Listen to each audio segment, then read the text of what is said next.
तो आप फिर से जुड़ रहे हैं सनी सिंह से और आज आप सीखेंगे उत्तल दर्पण में कैसे सिद्ध किया जाता है R बराबर 2F। इसको ऐसे ही बोला जा सकता है कि F बराबर R बटा 2।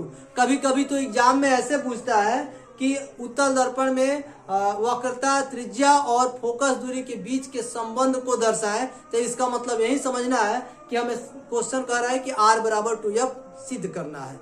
तो बच्चों देखो, इसको बनाना बड़ी बात नहीं है, बस इसको समझना बड़ी बात है। तो मैं ऐसे ट्रिक से आपको समझाऊंगा जैसे आज लगेगा कि आप आज के पहले आपने ऐसा फिजिक्स कभी पढ़ा ही नहीं।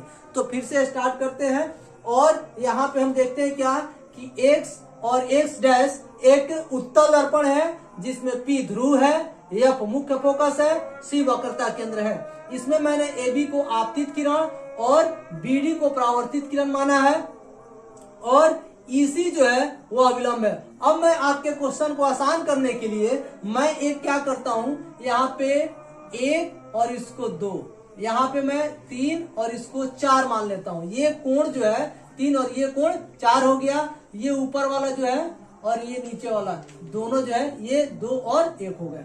आप नीचे वाले को भी 1 मान सकते हैं, ऊपर वाले को 1 मान सकते हैं, आपके ऊपर है। मानना है तो भाई कुछ भी मान सकते हैं। अब हम क्या करेंगे, इसको सिद्ध करेंगे। अब हमको ये जितना चीज मैंने बोला है उसको सबसे पहले आप नोट कीजिए और उसके बाद सिद्ध करना शुरू कीजिए। तो चलते हैं प्रमाण के तरफ। क्या करेंगे हम, तो लिखेंगे कोण 1 बराबर कोण 2।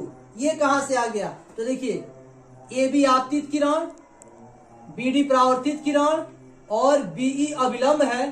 तो आपतन कोण परावर्तन कोण के बराबर होता है या परावर्तन कोण आपतन कोण के बराबर होता है। यह प्रकाश के परावर्तन के नियम है।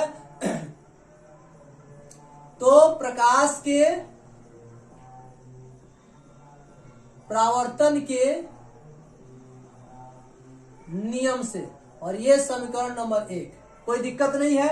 यदि हम अगर ऐसे इसको डॉटर लाइन से बढ़ाएं ऐसे, तो ये जो है दोनों समांतर होगा और समांतर रेखा को जब कोई तिर्यक रेखा काटता है तो उसके संगत कोण आपस में बराबर होते हैं। तो रेखा के ऊपर और बाएं साइड में कोण 2 है, तो रेखा के ऊपर बाएं साइड में कोण 4 है।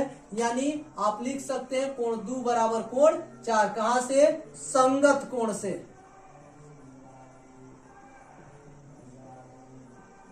समीकरण नंबर 2 हो गया। चले एक चीज और, क्या, जब दो रेखाएं एक दूसरे को काटती हैं तो उनके आमने सामने का कोण आपस में बराबर होता है, जिसे शीर्षाभिमुख कोण कहते हैं। यहाँ पे कोण 1, यहाँ से एक रेखा आ रहा है और देखिए कोण 3, ये दोनों जो है एक दूसरे को क्या कर रहे हैं, ये रेखाएं, ये देखिए D से F तक आ रहे हैं एक रेखा और E से C तक दूसरा रेखा जा रहा है। तो इसके बीच में एक एंगल यहाँ पे बन रहा है और एक एंगल यहाँ पे, यानी एक कोण 1 और 3, यानी कोण 1 बराबर कोण 3।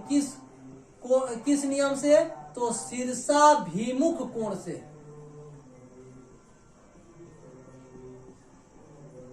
समीकरण नंबर 3। अब हम इन तीनों समीकरणों को लेकर चलेंगे। लिखेंगे क्या, समीकरण 1, 2 एवं 3 से।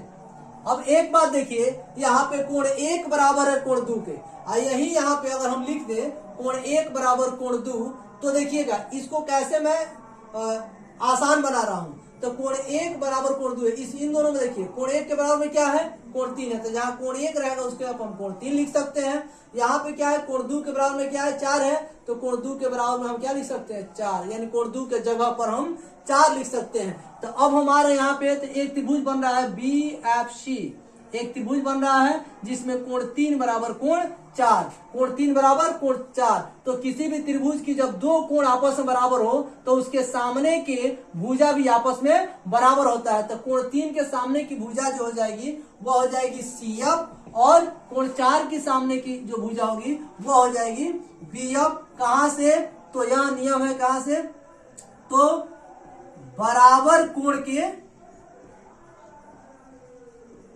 सामने की भुजा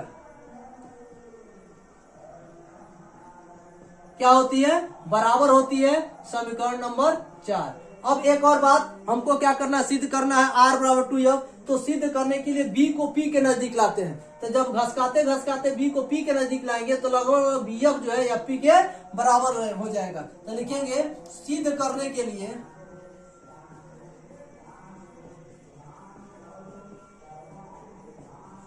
बी को पी के नजदीक लाया,